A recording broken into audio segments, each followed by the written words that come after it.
अस्सलाम वालेकुम, मैं हूं इफ्तिखार अहमद खोखर। नवन शहर के प्लेटफॉर्म से एक बार फिर आपसे मुखातिब हूं। अच्छी नींद हमारी गुफ्तगू का मौजू है। इस मौजू की पिछली एपिसोड में मैंने आपको 5 वो बातें बताई थी जिन पर अमल करके आप अपनी अच्छी नींद, अपनी कामयाबी, अपनी जहनी सेहत, अपनी जिस्मानी सेहत को श्योर कर सकते हैं, यकीनी बना सकते हैं। आज हम 5 उन बातों पर गुफ्तगू करेंगे कि जिन पर अमल करने के लिए आपको थोड़ी सी हिम्मत और मुस्तकिल मिजाजी का मुजाहरा करना पड़ेगा।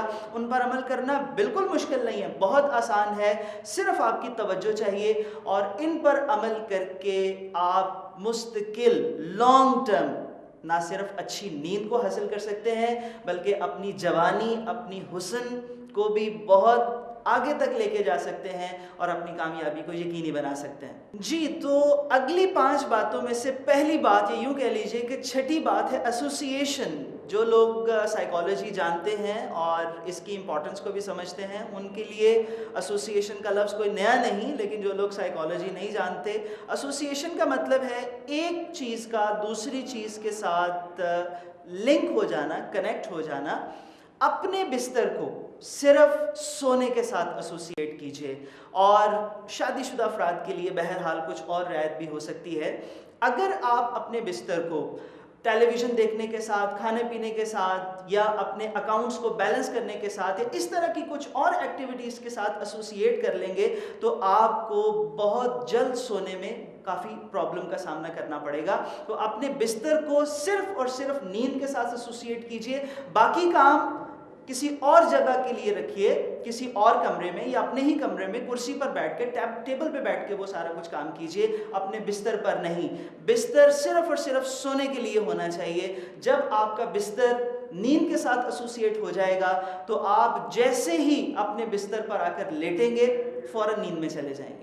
दूसरी, या यूँ कह लीजिए कि 7वीं बात है बायोलॉजिकल क्लॉक को सेट करना। जिस तरह से आप सुबह उठने के लिए एक क्लॉक का इस्तेमाल करते हैं, जैसे ही उसका बजर बजता है, घंटी बजती है, आप उठ जाते हैं। लेकिन देखिए कि उस क्लॉक की घंटी से सुबह उठना कितना मुश्किल होता है। आपका उठने को दिल नहीं करता और वो क्लॉक आपको मजबूर करता है कि आपको उठना है। इसी तरह से अल्लाह तबारक व तआला ने हमारे जिस्म के अंदर भी कुदरती एक बायोलॉजिकल क्लॉक रखा है। अगर आप उस क्लॉक को सेट करना सीख लें तो जैसे ही आपके सोने का वक्त होगा, यानी जो आप उस क्लॉक के ऊपर टाइम सेट करेंगे, जैसे ही वो वक्त होगा आप फ़ौरन सो जाएंगे। और जैसे ही सुबह उठने का वक्त होगा आपकी फ़ौरन आंख खुल जाएगी, आप बिल्कुल फ्रेश उठेंगे और आपका मज़ीद बिस्तर में रहने को जी नहीं चाहेगा। आप उठेंगे, ना सिर्फ अच्छी नींद को एंजॉय करेंगे बल्कि सारा दिन फ्रेश रहने को भी एंजॉय करेंगे और बेहतर कारकर्दगी का मुजाहरा कर सकेंगे। बायोलॉजिकल क्लॉक को सेट करना बहुत आसान है। इसके लिए आपको 2 काम करने हैं। एक तो लाइट का इस्तेमाल करना है। डिम लाइट सिग्नल है इस बात का कि अब सोना है, और ब्राइट लाइट सिग्नल है हमारे ब्रेन के लिए इस बात का कि अब जागना है। आप कोशिश कीजिए कि रोज़ाना एक ही वक्त पर सोएं और एक ही वक्त पर जागें। अगर चंद दिन तक आप ये एक्टिविटी करें, एक ही वक्त पर सोएं, एक ही वक्त पर जागें, और जो आपका सोने का वक्त है उससे तकरीबन 1, 2, 3 घंटा पहले लाइट्स को डिम कर दीजिए, ताकि आपके ब्रेन को ये सिग्नल मिल जाए कि अब जहन को सोने के लिए तैयार करना है। और जैसे ही आप सुबह उठें, फ़ौरन उठने के बाद जैसे ही बिस्तर से बाहर निकलें, 5 से 10 मिनट के लिए ब्राइट लाइट में चले जाइए। ज़्यादा रोशनी इस बात का सिग्नल है कि अब जागना है, अब फ्रेश होना है। इस एक्टिविटी को कीजिए, चंद ही दिन के बाद आपका बायोलॉजिकल क्लॉक ऐसा सेट हो जाएगा कि फिर देखिएगा कितना मज़ा आएगा। बिस्तर पर लेटते ही बहुत खूबसूरत नींद की वादी में चले जाएंगे और सुबह अपने वक्त पर बगैर किसी की मदद के, बगैर किसी मुश्किल के फ़ौरन उठ जाएंगे, बिल्कुल फ्रेश, और सारा दिन बहुत इंजॉय करेंगे।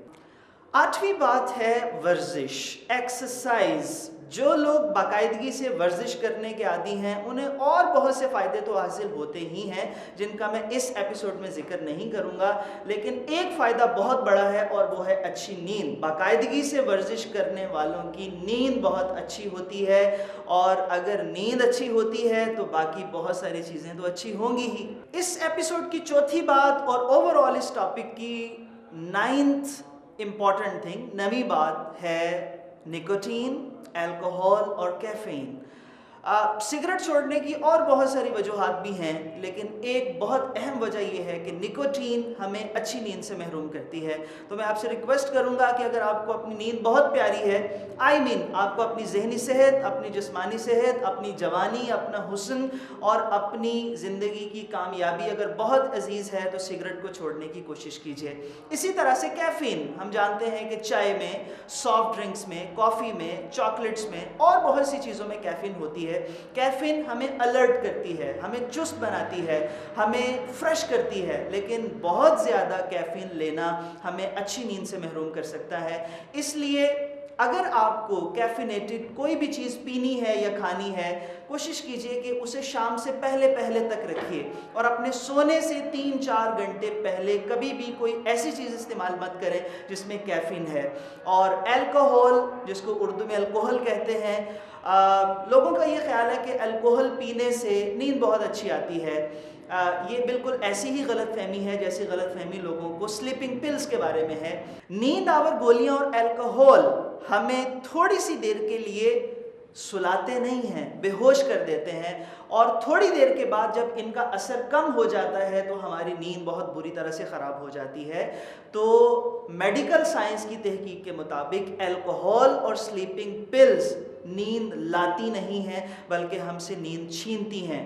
तो मैं आपसे रिक्वेस्ट करूंगा कि अगर आपको नींद बहुत प्यारी है तो निकोटीन, कैफीन और अल्कोहल के बारे में ज़रा फिर से सोचिए।